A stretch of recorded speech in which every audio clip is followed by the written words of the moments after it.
You gonna do the lead?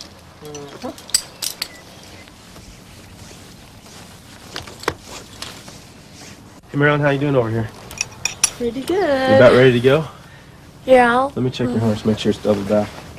Yeah, looks good. These are too. This is gonna be a little bit harder than anything you've done before, but I think you're gonna be able to do it. Yeah.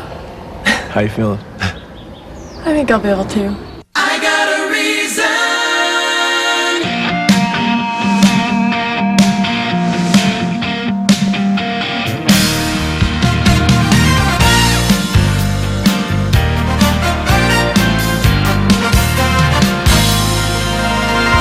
Questions in my head, I feel them in my heart.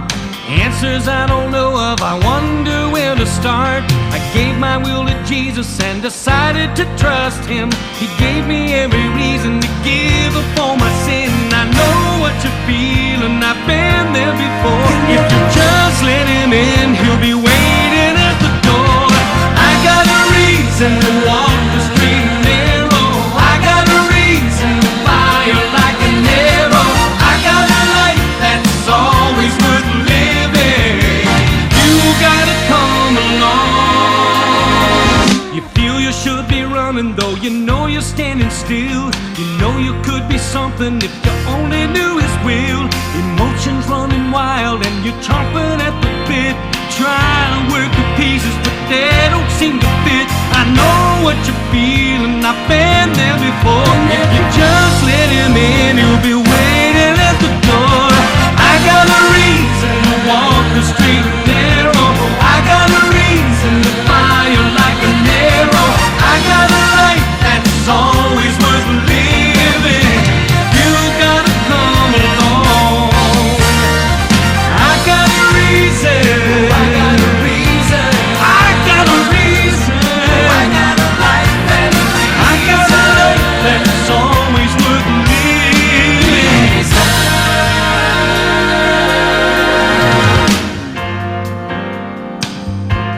There's a problem that's all too prevalent in our society.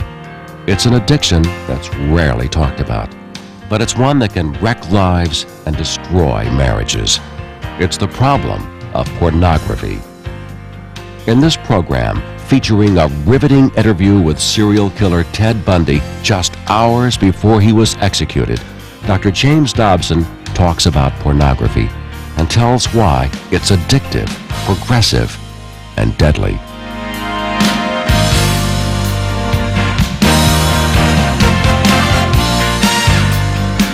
My greatest concern, and one that I want to focus on a little bit with you all, is the addiction of pornography.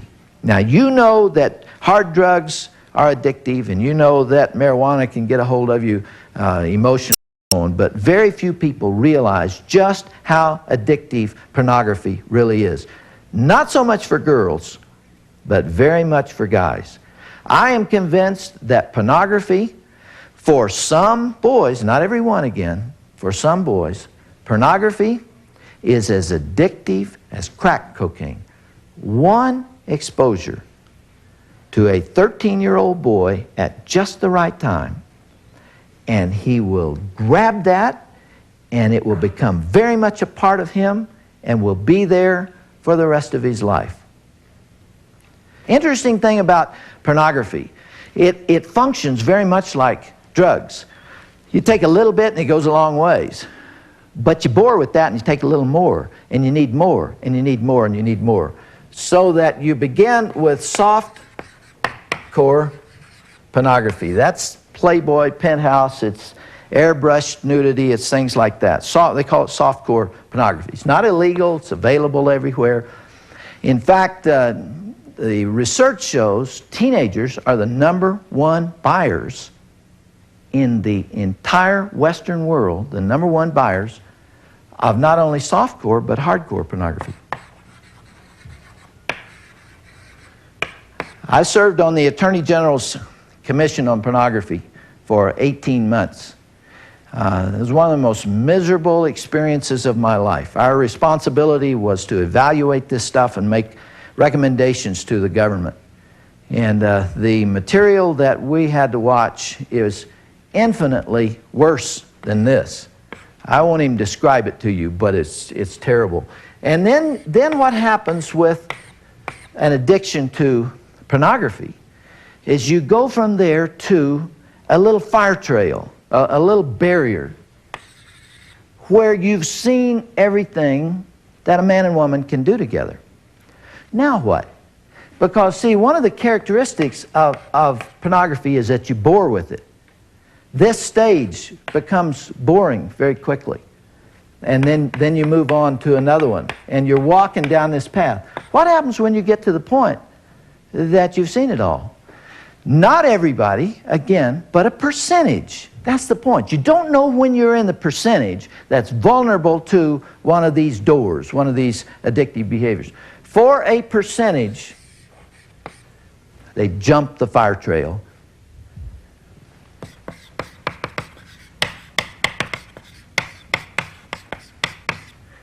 And they go to the perversions. This is how people get into child pornography. How does a man, particularly, who didn't start out this way, develop a great excitement for children, for 4, 5, 6-year-old boys or girls? How does that happen? They call it chicken porn.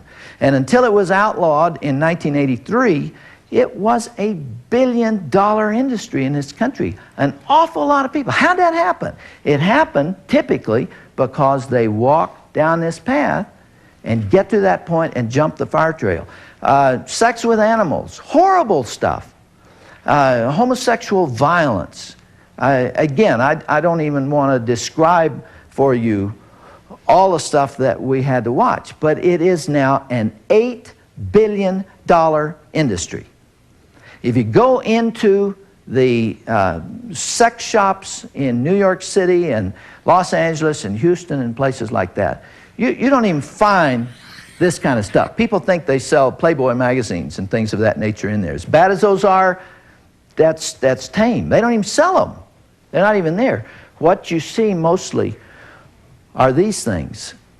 Horrible mutilations of the body and things of that nature. Now, I wish I'd have moved this whole thing over, because the final stage of this is death.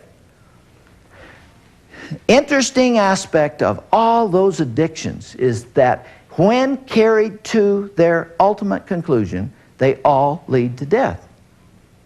Drugs lead to death. Alcohol leads to death. You carry them to their conclusion and they lead to death. And that's the way sin is. The wages of sin is death. Ted Bundy was a nice-looking guy, an intelligent man, a normal-sounding guy. In fact, if he were here and your age and just in your midst, and I asked you to look around and select the future mass murderer out of this bunch, you would not have picked Ted Bundy. He looked like Joe College. He sounded intelligent. He was a law student at times. Went into to college and began abducting women and girls. Eventually killed 28 women and girls. The last person he killed was little Kimberly Leach in Florida. She was 12 years old.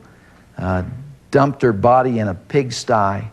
Most horrible things. He was so clever at it that literally he could have gone on doing this almost indefinitely. He was caught on a fluke. They happened to pull him over for speeding, and they found something in his car that was suspicious, and that's how they caught him. Or he could have gone on. There's another serial murderer loose right now that I've worked with the police on. They call him the Green River Killer. And he started up in Seattle. Anybody from the state of Washington? You heard of the Green River Killer? Killed 40, 50 women up there, they think. Came down to Portland, then down to San Francisco and Los Angeles. Last I heard, he was in San Diego. And there's just one right after the other dying. They feel there's 250 plus women whom he's killed. And he's following the same pattern that Ted Bundy did. Ted's particular technique was that he'd worked at a medical supply office. And so he would put a cast on his arm. There's nothing wrong with his arm, but he'd put a cast on his arm. And then he would be on a college campus, and he'd have what he called a mark, which is the woman that he wanted to abduct. And he would walk by her when she was alone, if he could find her. He would track her, and when he would find her, he'd walk by carrying all these books. And when he got near her, as though he didn't see her, he'd fumble and he'd drop them all. And then he'd be down there with this arm in a cast trying to bundle them up, and she would come over to help him. And he would say, can you, and it's a lot of books, you know, can you just help me get to my car? And out of kindness, she would walk him to the car. And when he got her there, he would either ask her if she could drive him just 2 blocks, or he would push her in. And once he got her in the car, he would totally disable her, hit her with a pipe or something. Horrible things. Then when he was through with her, he would dump her body in a place where it would decay before they found it, and the animals would spread the bones around, and the clothes would decay and so on. And no one saw the girl disappear, so there were never any witnesses. He could have gone on doing that forever unless he had tripped up. He was finally convicted. He spent 10 years on death row, and while he was on death row, an attorney named John Tanner and his wife Marcia took it upon themselves to minister to Ted. Sure, he'd killed 28 women, but he is still a creation of God, and he needed God like everybody else. And John and Marcia went into that prison for 200+ hours and led him into, I think, only God knows, I think, a genuine relationship with Jesus Christ. Now that's offensive to some people. The thought of Ted Bundy going to heaven, you know, it doesn't seem right, does it? And yet the Lord said there's no sin that he can't forgive. And I believe Ted found the Lord. 2 years before he died, John Tanner called me on behalf of Ted. And he said, the Lord is talking to Ted, and he feels that he needs to admit his crimes. He needs to give information that will allow the parents and the families of the girls he murdered to know what happened to them. And he needs to confess what caused him, he thinks, to do this. And he knows the press will not allow him to get that message out because they obviously hated him, and perhaps for good reason. They said he wants to release that information through you. So a couple of years ago, 3 years ago, the telephone rang. John Tanner was on the phone. He said the way has been cleared for the execution of Ted Bundy. He only has 6 more days to live. He wants you to come to Florida. Now, I flew down to Florida immediately. I got there just 2 days before he was to be executed. And you talk about one wild scene. It was a circus. There were 300 members of the press across the street from the prison. There were 1,000 people or more with signs, and none of those members of the press could get an interview with Ted because he wouldn't talk to them. Now here they are, the eyes and ears of the world, and they're there to interview Ted Bundy or to get a story, and he won't talk to them. The prison wouldn't talk to him, and they hear that this guy's coming in from California that has a private interview with him. I arrived and was ushered to the prison, and I went through one of the strangest, most bizarre experiences of my life. I went through 7 steel doors to get to him. I went through metal detectors that were so sensitive that I had to take my shoes off because it would react to the pins in the heel of my shoes. Tie-tack, any metal whatsoever. They finally took me into this inner chamber, and then they brought Ted in. They took him in a little room and strip-searched him before he could even talk to me. For the record, you are guilty of killing many women and girls. Is that correct? Yes, that's true. Ted, how did it happen? Take me back. What are the antecedents of the behavior that we've seen? So much grief, so much sorrow, so much pain for so many people. Where did it start? How did this moment come about? I grew up in a wonderful home with two dedicated and loving parents, one of 5 brothers and sisters.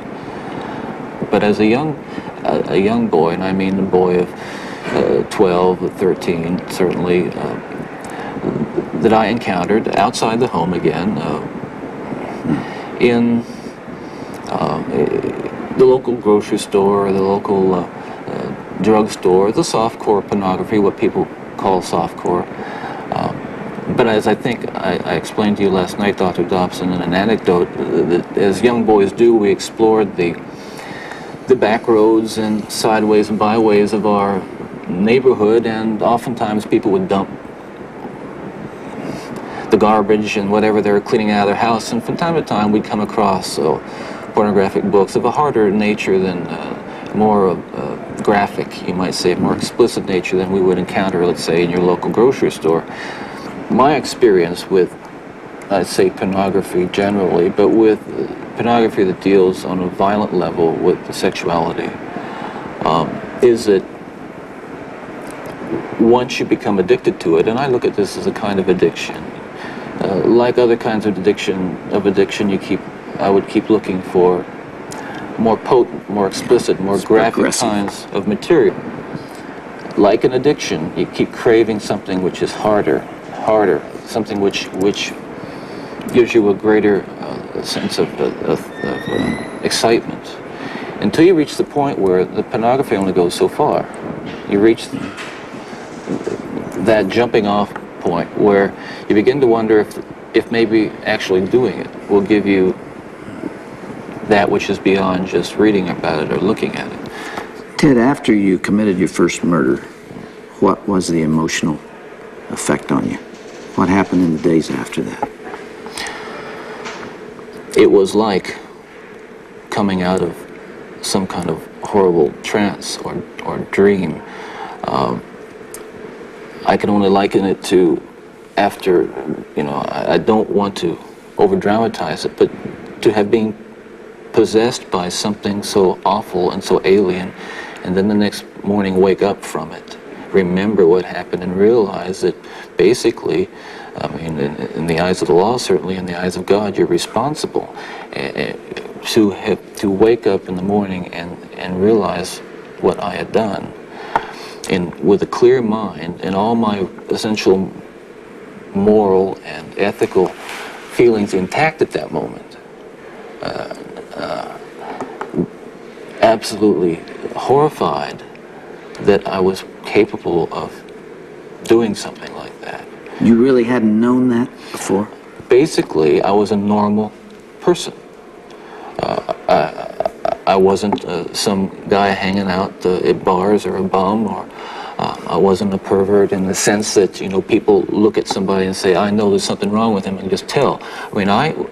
I was essentially a normal person. I had good friends. I led a normal life, except for this one small but very potent and very destructive segment of it that I kept very secret and very close to myself and didn't let anybody know about it. And part of the shock and horror from my dear friends and family years ago when I was first arrested was that there was no clue. They looked at me and they looked at the all-American boy, and I wasn't perfect, but I want to be quite candid with you. I was okay. I was. The basic humanity and basic spirit that God gave me was intact, but unfortunately it became overwhelmed at times. And I think people need to recognize that it's not some kind of those of us who have been so much influenced by violence in the media, in particular pornographic violence, are not some kinds of inherent monsters. We are your sons and we are your husbands. And we grew up in regular families. And pornography can reach out and snatch a kid out of any house today. He snatched me out of my home. It snatched me out of my home 20, 30 years ago. And as diligent as my parents were, And they were diligent in protecting their children.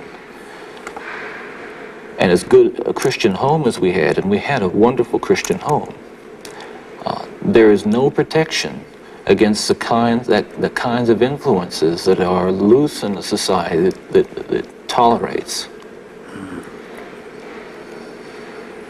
You feel this really deeply, don't you?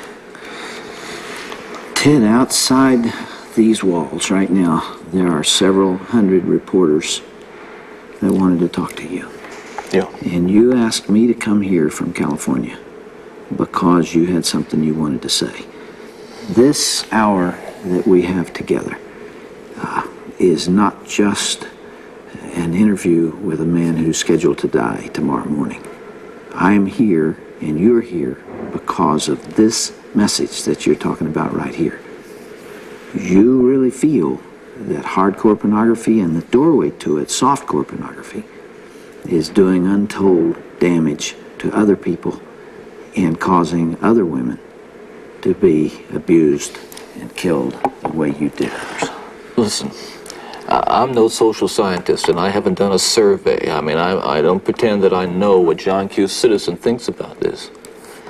But I've lived in prison for a long time now. And I've met a lot of men who were motivated to commit violence just like me.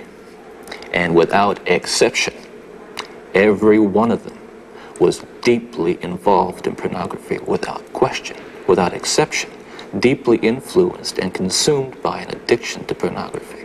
There's no question about it. The FBI's own study on serial homicide shows that the most common interest among serial killers is pornography. That's true. And it's real. It's true. Ted, what would your life have been like without that influence?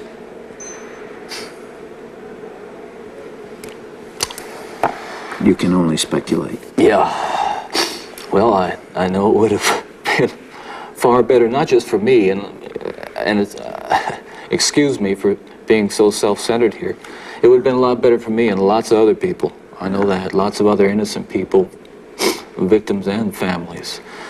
It would have been a lot better. There's no question, but it would have been a fuller life. Certainly a life that would not have involved, I'm absolutely certain, would not have involved this kind of violence that I have committed. I'm sure, Ted, if I were able to ask you the questions that are being asked out there, one of the most important as you come down to perhaps your final hours, are you thinking about all those victims out there and their families who are so wounded, years later, their lives have not returned to normal. They will never return to normal. Absolutely. Are you carrying that load, that weight? Is the remorse there? Yes, absolutely. In the past few days, myself and a number of investigators have been talking about unsolved cases, murders that I was involved in. And it's hard to talk about all these years later because it revives in me all those terrible feelings and those thoughts that I have steadfastly and diligently dealt with, I think successfully, with the love of God. And yet it's reopened that, and I felt the pain, and I felt the horror again of all that.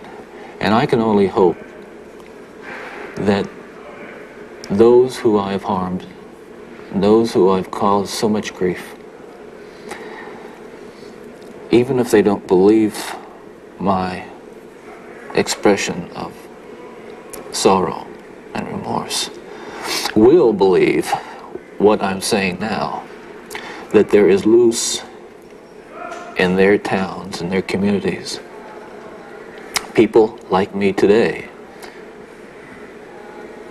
whose dangerous impulses are being fueled day in and day out by violence in the media in its various forms, particularly sexualized violence. And what scares me, and let's come into the present now, because what I'm talking about happened 20, 30 years ago, that is, in my formative stages.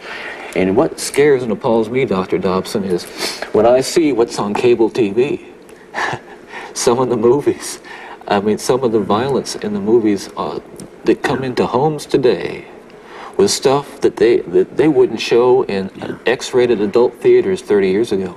This stuff... The slasher movies that you're talking about. That stuff is, I'm telling you, from personal experience, the most, that is graphic violence on screen, particularly as it gets into the home to children who may be unattended or unaware that they may be a Ted Bundy who has that vulnerability to that predisposition to be influenced by that kind of behavior, by that kind of movie, that kind of violence. There are kids sitting out there switching the TV dial around and come upon these movies late at night, or I don't know when they're on, but they're on and any kid can watch them. It's scary when I think what would have happened to me if I had seen. I mean, it's scary enough. I mean, that I just ran into stuff outside the home, but to know that children are watching that kind of thing today, or can pick up their phone and dial away for it or send away for it. But I'll tell you, there are lots of other kids playing in streets around this country today who are going to be dead tomorrow and the next day and the next day and next month because other young people are reading the kinds of things and seeing the kinds of things that are available in the media today. Ted, as you would imagine, there's tremendous cynicism about you on the outside, and I suppose for good reason. I'm not sure that there's anything that you could say that people would believe. Some people would believe. Yeah. And yet, you told me last night, and I've heard this through our mutual friend John Tanner, that you have accepted the forgiveness of Jesus Christ and are a follower and a believer in Him. Do you draw strength from that as you approach these final hours? I do. I can't say that it's going to be being easy. in the valley of the shadow of death is something that I've become all that accustomed to, and that I'm strong and nothing's bothering me. Listen, it's no fun. It gets kind of lonely, and yet I have to remind myself that every one of us will go through this someday, in one way or another, and countless millions who have walked this earth before us have. So this is just an experience which we all share. Yeah. Here I am.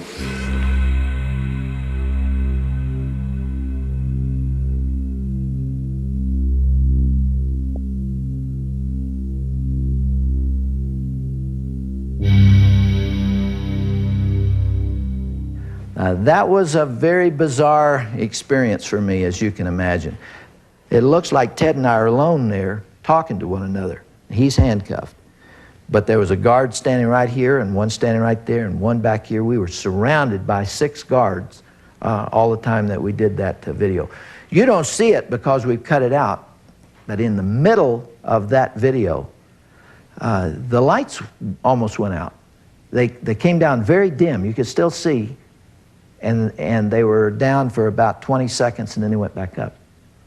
And Ted said to me, it's all right, they'll come back on. And I wondered how he knew. Why do you think the lights went out? They were testing the electric chair. And he knew it, because he had seen that happen before. But you saw on the video his confession. What he said, 13 years of age. He's playing around his house, country road. Somebody had dumped pornography out there, stumbled onto it, got hooked on it, began to walk down that pathway toward ever more violent stuff, and it just ushered him along that path. Now, Ted was careful to say, if you heard the video, he was careful to say, pornography didn't cause me to do this. In other words, he was trying to say, I'm not trying to escape the responsibility for what I did. I take the responsibility for it. But violent pornography played a key role in his life. And then, remember what he said? He said, I have never seen a member of death row who had committed rape and had been involved in the kind of things that Ted was. He said he had never seen such a person who was not deeply into pornography. And the FBI's study showed just that it is true. Now, not everybody who gets into softcore pornography is going to walk down this path toward murder and rape. But a few are. And if it's only 20 a year in a nation like the United States, and each one of them kills 28 women, it's too many. And yet this stuff is still sold.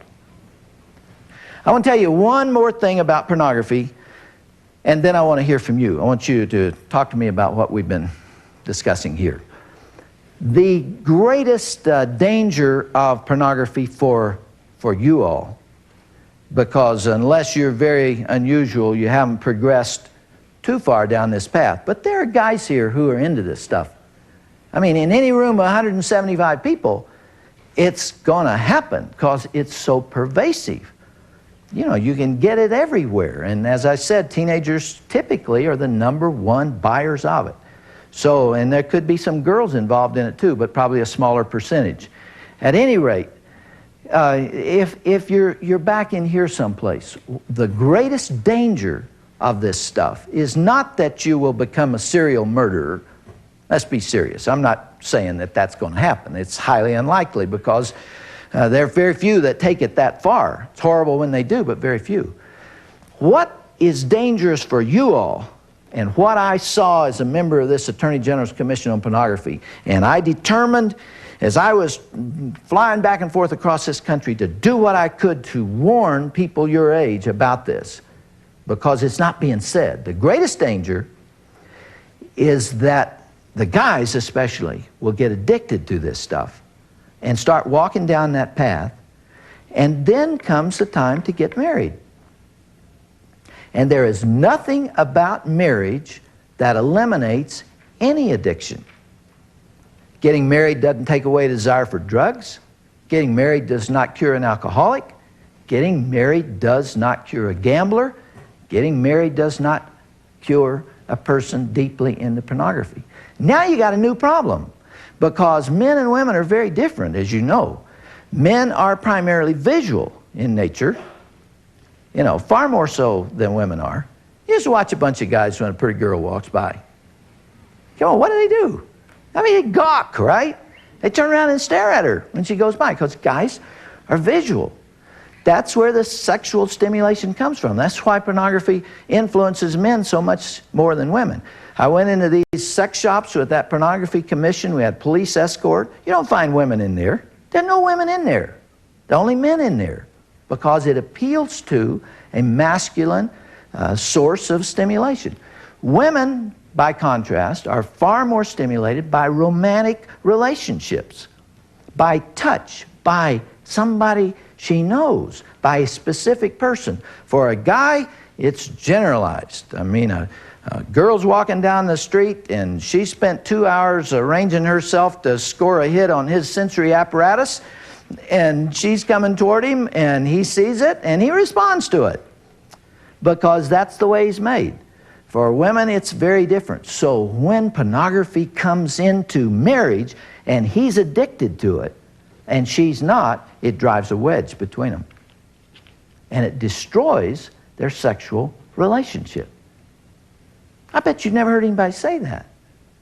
Nobody tells you that. In fact, there are many husbands and wives that buy this stuff thinking that it'll spice up their marriage. And what it really does is it takes them on two separate paths. And the guy sees things in print, sees pictures and videos that make him want her to do things she doesn't want to do, and she's offended by that. And she knows it's wrong, and she pulls back from it, and he feels rejected by it.